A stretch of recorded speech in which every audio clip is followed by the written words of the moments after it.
कोणीतरी कोणाच्या तरी हे काय आहे? हा संपूर्ण मराठवाडा हा हिंदुत्वाने भारावलेला सगळा अख्खा मराठवाडा होता, आजही आहे.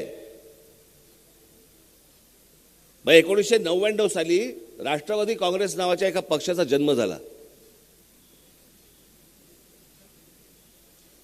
तो जन्म झाल्यानंतर महान संत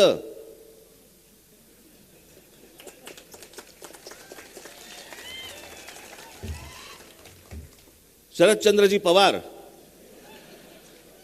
यांना असं वाटलं की आता ह्या धर्माभिमानाच्या ह्या सगळ्या गोष्टी, हिंदुत्वाच्या गोष्टी ह्या छाटायच्या कशा, यातनं लोकांना बाहेर कसं काढायचं. मग जातीचं राजकारण आणा. तेव्हापासून हे महाराष्ट्रामध्ये जातीचं राजकारण सुरू झालं. जात प्रत्येकाला प्रिय असते हो,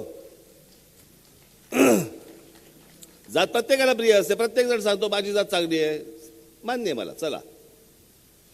प्रत्येकाला आपल्या जातीबद्दल प्रेम असणं ह्यामध्ये काही वावगं नाही, पण दुसऱ्याच्या जातीबद्दल द्वेष असणं, मला असं वाटतं इथे सगळा संघर्ष सुरू होतो.